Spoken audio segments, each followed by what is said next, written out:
하나님 말씀은 오바댜서 1장 1절에서 9절까지입니다.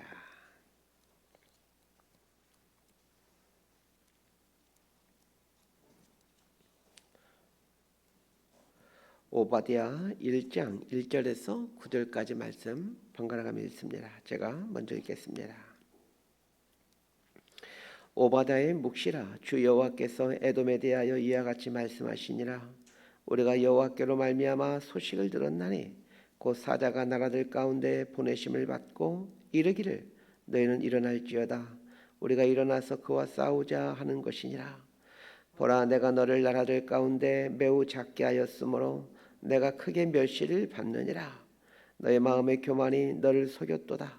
바위 틈에 거주하며 높은 곳에 사는 자여, 내가 마음에 이르기를 누가 너희 나를 땅에 끌어내리겠느냐 하니, 내가 독수리처럼 높이 오르며 별 사이에 깃들일지라도 내가 거기에서 너를 끌어내리리라. 여호와의 말씀이니라. 혹시 도둑이 내게 이르렀으며 강도가 밤중에 내게 이르렀을지라도 만족할 만큼 훔치면 그치지 아니하였겠느냐. 혹시 포도를 따는 자가 내게 이르렀을지라도 그것을 얼마쯤 남기지 아니하였겠느냐. 내가 어찌 그리 망하였는고. 에서가 어찌 그리 수탈되었으며 그 감춘 보물이 어찌 그리 빼앗겼는고. 너와 약조한 모든 자들이 다 너를 쫓아 편곡에 이르게 하며 너와 화목하던 자들이 너를 속여 이기며 내 먹을 것을 먹는 자들이 내 아래에 함정을 파니 내 마음에 지각이 없음이로다. 여호와의 말씀이니라. 그날에 내가 에돔에서 지혜 있는 자를 멸하며 에서의 산에서 지각 있는 자를 멸하지 아니하겠느냐. 9절 함께 읽습니다. 드마나 내 용사들이 놀랄 것이라. 이로 말미암아 에서의 산에 있는 사람은 다 죽임을 당하여 멸절되리라. 아멘.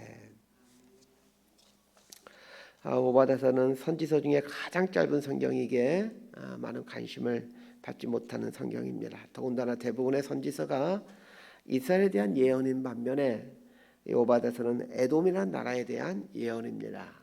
이런 이유로 그리스도인들에게 많은 관심을 받지 못하고는 있지만, 이 오바댜서에서는 하나님의 공의로우심이 어떻게 나타나고 있는가를 잘 보여주고 있는 그런 선지서입니다. 먼저 이 오바댜에 대한 간략한 배경부터 설명드리겠습니다. 오바댜서는 에돔에 대한 예언서입니다. 물론 끝부분에서 유다에 대한 예언이 잠깐 나오기는 하지만 대부분은 에돔에 대한 예언입니다. 오바댜 선지자가 에돔의 멸망에 대해 예언을 하는데, 예언하는 때가 언제인지를 알았으면 합니다. 오바댜의 배경이 되는 시대는 남유다가 멸망할 때쯤입니다. 그러니까 기원전 586년 어간이었을 것으로 추정되고 있습니다. 남유다가 바벨론에 의해 완전히 패망하는 어간에 에돔은 남유다의 멸망을 조롱하면서 심지어는 바벨론의 침략으로 국가가 마비된 상태에 있을 때를 틈타서 남유다를 침략해서 노략질을 일삼고, 심지어는 남유다 백성들을 잡아다가 다른 나라의 노예로 팔아먹는 이런 파렴치한 일을 하게 됩니다. 지금 남유다가 바벨론의 이제 몇 번의 침략으로 인해서 다 무너져가고 있고, 국가 치안이라든지 국가로서 정상적인 기능을 하고 있지 못하고 있을 때, 이스라엘 남유다를 침략해서 사람들 자꾸 잡아가고 노예로 팔고 이런 일을 했던 것이죠. 이런 악행에 대해서 오바댜 선지자는 하나님께서 에돔을 심판하실 것이다라고 선포하고 있습니다. 위에서 이제 설명한 이 계략적 내용들을 기억하면서 이제 본문 말씀을 한번 보시길 바랍니다. 1절에서 4절까지 말씀 함께 읽습니다. 시작. 오바댜의 묵시라. 주 여호와께서 에돔에 대하여 이와 같이 말씀하시니라. 우리가 여호와께로 말미암아 소식을 들었나니 그 사자가 나라들 가운데 보내심을 받고 이르기를 너희는 일어날지어다. 우리가 일어나서 그와 싸우자 하는 것이니라. 보라, 내가 너를 나라들 가운데 매우 작게 하였으므로 내가 크게 멸시를 받느니라. 너의 마음의 교만이 너를 속였도다. 바위 틈에 거주하며 높은 곳에 사는 자여, 내가 마음에 이르기를 누가 너희 나를 땅에 끌어내리겠느냐 하니, 내가 독수리처럼 높이 오르며 별 사이에 깃들일지라도 내가 거기에서 너를 끌어내리리라. 여호와의 말씀이니라. 하나님께서 오바댜 선지자에게 이 에돔에 대해서 예언을 하게 하십니다. 먼저 에돔이라는 나라에 대한 사전 지식이 필요하겠죠. 에돔은 크게 두 가지 의미로 사용됩니다. 에돔 족속이라는 의미로 사용되기도 하고 에돔이란 지역을 의미하기도 합니다. 이 에돔 족속이란 야곱의 쌍둥이 형이었던 에서의 후손을 말합니다. 그러니까 에돔 족속은 아브람과 이삭의 후손으로서 이스라엘과는 조상이 같은 사람들입니다. 이스라엘의 조상도 아브람, 이삭인데 에돔 족속도 그들의 조상이 아브람이고 이삭입니다. 이스라엘과 혈통적으로 가장 가까이 있는 족속이 이 에돔 족속입니다. 에돔이라는 말의 뜻은 붉다, 붉은 이런 뜻입니다. 에서가 정착하게 된 곳이 사해 아래쪽, 사해 정확히 말하면 사해 남동쪽인데 사해 남동쪽을 가보게 되면 그 땅의 색깔이 붉습니다. 그래서 붉다라는 뜻에서 그 지역을 에돔이라고 부르게 되었고 붉은 땅에 살게 된 에서 후손들을 가리켜서 붉은 땅에 사는 사람들 이렇게 해서 에돔이라고 부르게 된 것입니다. 오바다가 하나님으로부터 에돔에 대한 예언을 듣게 됩니다. 그 예언의 내용은 하나님께서 에돔과 대적하시겠다라는 것입니다. 하나님께서 에돔을 향해 싸우시겠다라는 표현은 얼핏 생각하기에 에돔은 가만히 있는데 하나님께서 에돔에게 와서 에돔과 싸우시겠다 이런 뉘앙스로 들려집니다. 그러나 그런 게 아닙니다. 언제 하나님께서 가만히 있는 사람에게 가서 일부러 시비를 거신 적이 있으십니까? 에돔이 하나님과 대적자가 되어 살았다라는 그런 뜻입니다.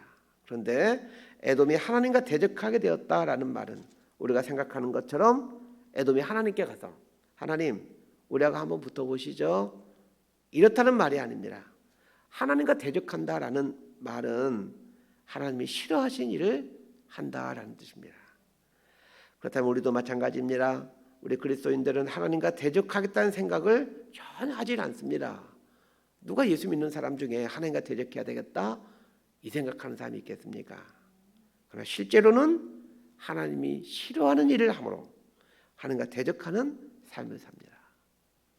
그러니까 하나님이 싫어하는 일을 하는 것, 하나님이 싫어하는 자세를 갖고 살아가는 것 이것이 하나님과 대적하는 것임을 알아야 합니다. 2절에 보니까 하나님께서 에돔이라는 나라를 매우 작게 하시겠다라고 말씀하십니다. 2절 말씀은 장차 행할 것이라는 즉 미래에 있을 일을 말하고 있습니다. 그런데도 미래형을 쓰지 않고 완료형으로 사용하고 있는 것은 반드시 일어날 일이기 때문에 완료형으로 쓰고 있는 겁니다. 시점으로는 미래에 일어날 일이지만 하나님께서 이미 심판하시기로 작정하셨기에 이미 이루어진 것이나 진배 없다라는 것을 말해주기 위해 완료되었다라는 완료형으로 표현되어지고 있습니다. 하나님은 에돔과 싸우시겠다라면서 그들을 심판한 이유를 말씀해 주십니다. 3절에 보면 에돔이 심판받는 이유가 나와 있습니다. 자, 3절에 보니까 너의 마음의 교만이 너를 속였도다 이렇게 말하고 있습니다. 에돔의 교만이 결국은 하나님의 심판을 받게 되는 궁극적인 이유라는 뜻입니다. 그러나 참 재미있는 표현을 쓰고 있습니다. 너의 마음의 교만이 너를 속였도다 이렇게 말하고 있죠. 에돔의 교만이 에돔을 속였다라는 거죠. 이 속이다라는 말이 낫쏴라는 단어인데 이 단어의 뜻은 잘못 인도하다, 사기치다라는 뜻의 단어입니다. 에돔의 교만이 에돔에게 사기를 쳤다라는 것입니다. 잘 생각해 보면 이게 맞는 말이라는 걸 알게 됩니다. 좀 꼭 기억할 수 있게 되기를 바랍니다. 교만은 그 교만한 사람에게 사기를 칩니다. 이 교만이란 것은 나를 높이고 나를 드러내고자 하는 마음, 나를 높이고 나를 드러내기 위한 자세나 행동 이런 걸 우리는 교만이라고 부르죠. 그런데 나를 높이고 나를 드러내고자 한다면 내가 높아져야 되는데 오히려 멸시받는 자리로 가게 만들어버린다는 겁니다. 그런 면에서 교만이 사기를 쳤다 이렇게 지금 하나님께서 표현하고 있는 겁니다. 교만은 마음에서 시작되어 행동으로 드러나게 됩니다. 그래서 마음을 지켜가는 것이 참 중요합니다. 교만이 시작되는 것도 마음이요 교만이 싹을 틔우고 자라는 것도 마음이기 때문에 마음을 관리하는 것이 아주 중요합니다. 헬리나우에는 경건훈련을 말하면서 3개 훈련을 말하고 있는데 그 중에 하나가 마음의 훈련입니다. 그리스도인의 경건 훈련에는 반드시 마음의 훈련이 있어야 되는데 이 마음의 훈련을 기도의 훈련이다라고 설명합니다. 기도는 마음을 훈련시키는 것입니다. 내가 하고 싶은 일이나 소망을 하나님께 아뢰는 것도 기도이지만 기도의 핵심은 내 마음을 훈련시키는 것입니다. 하나님께 내 마음을 펼쳐놓고 하나님 제 마음은 이루고 싶은데 이것이 하나님이 기뻐하시는 것입니까?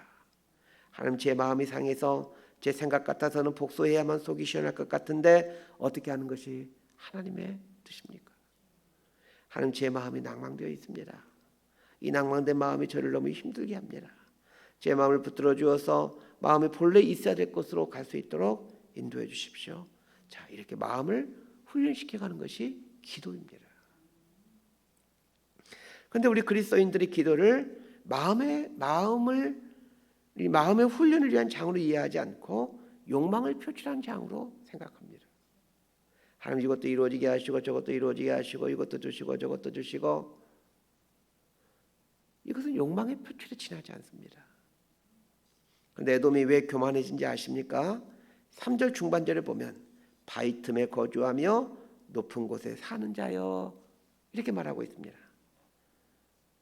에돔 족속에 살고 있는 것은 높은 바위들이 많이 있는 천연 요새라는 말입니다. 그래서 3절과 4절에 잘 나와 있듯이 에돔 사람들이 거하고 있는 곳이 마치 그 독수리가 높이 올라와 있는 것과 같아. 어느 짐승도 독수리를 이길 수 없는 것처럼 에돔 족속이 살고 있는 곳이 이런 천연 요새였다는 얘기입니다. 어느 외적도 침범해서 쉽게 이길 수 없는 이 천연 요새에 살고 있었기에 에돔 사람들은 마음이 교만해져 있었다는 겁니다. 이스라엘과 요단강 사이에 두고 요단강 동편에 있는 나라가 요르단이라는 나라입니다. 지금 요르단이라는 나라가 바로 이스라엘 오른쪽에 붙어 있죠. 그 요르단 남쪽에 가면 페트라라는 곳이 있습니다.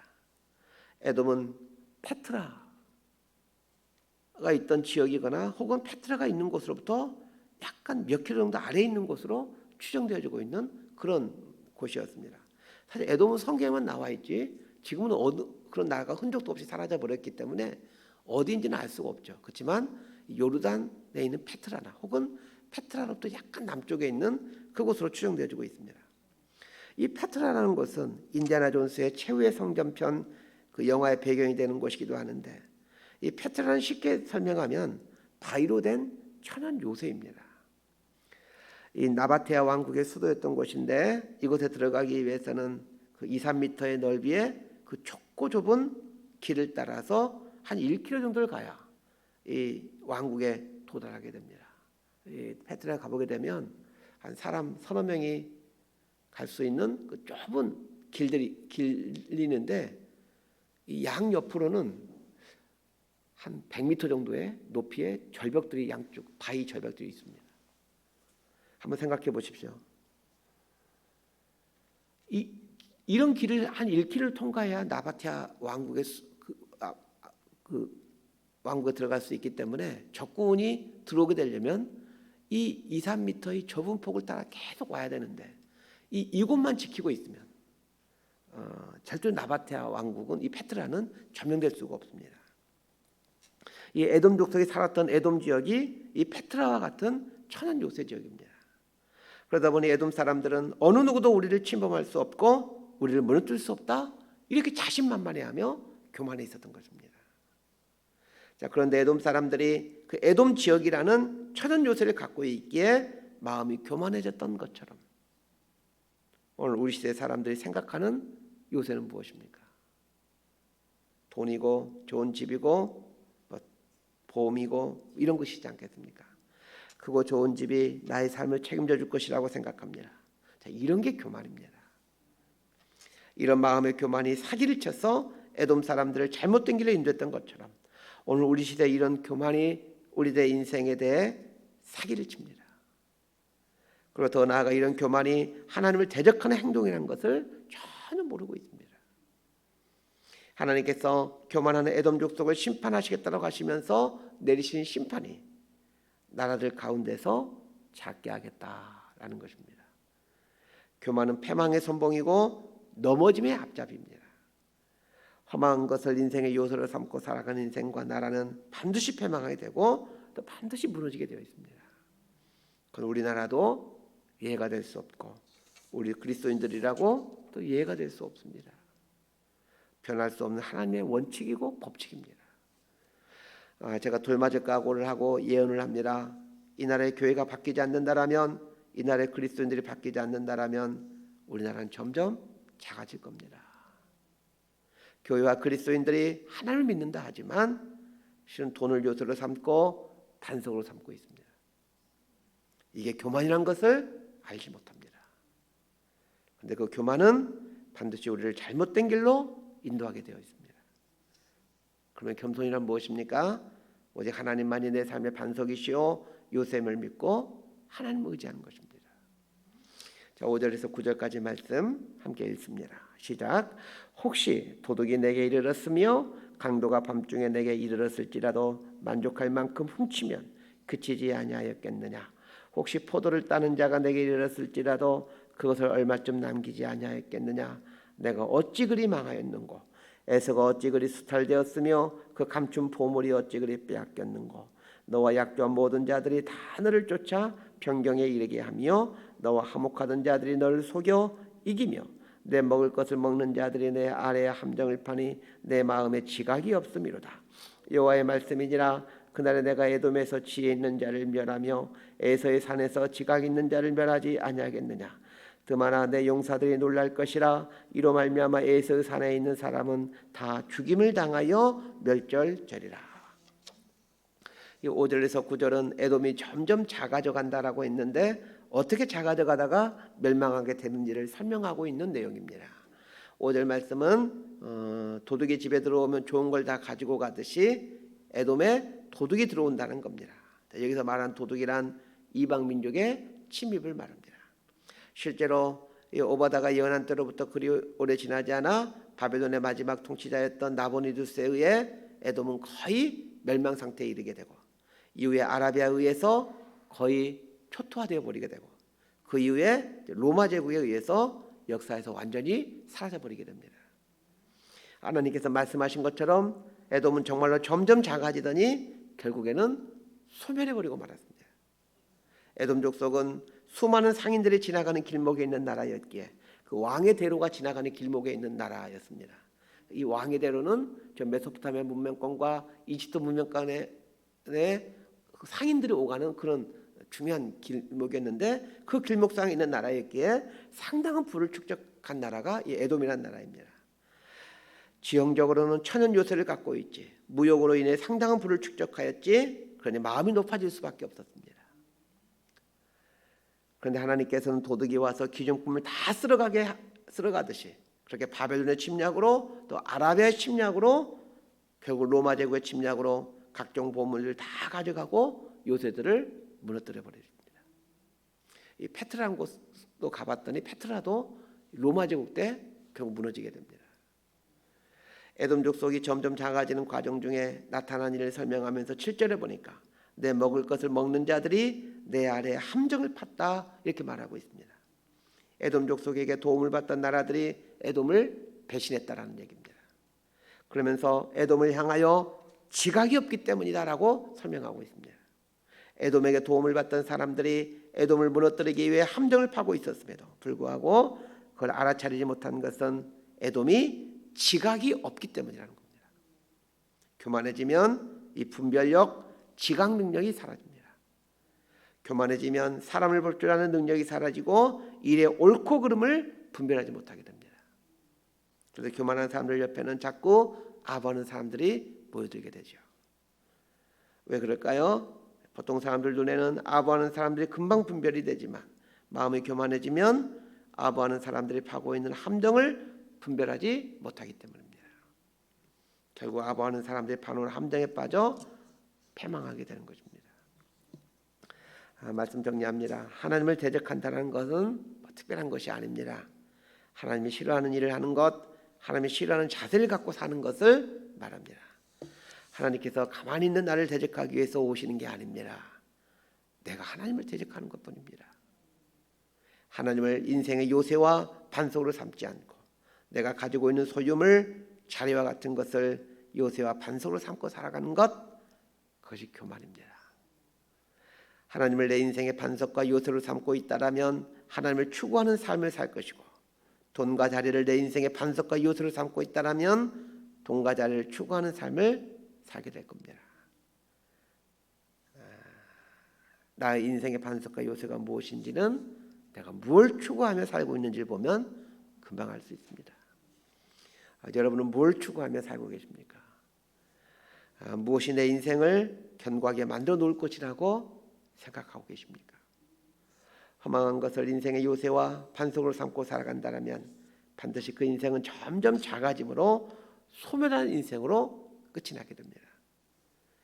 그러나 하나님을 인생 반석과 요새로 삼고 살아간다면 반드시 그 인생은 하나님께서 세우고 하시는 복된 인생으로 서가게 됩니다.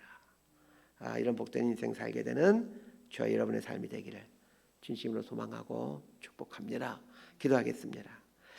하나님, 남유다가 바벨론의 침략으로 인해 고통하고 있을 때 오히려 이 남유다의 약한 틈을 타 노략질을 함으로 자신의 배를 채우고자 했던 에돔을 향한 이 하나님이 심판을 선언하는 것을 보게 됩니다. 자신들이 살고 있는 것이 천은 요새이고 무역으로 인해 많은 소유를 갖고 있는 것으로 교만했던 에돔을 하나님께서 심판하심으로 결국에는 무너지게 된다는 것을 우리에게 보여주시고 계십니다.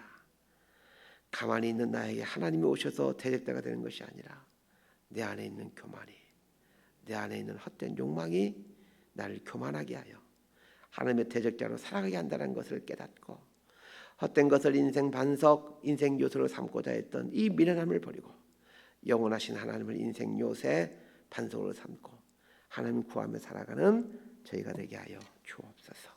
예수님의 이름으로 기도드리옵나이다.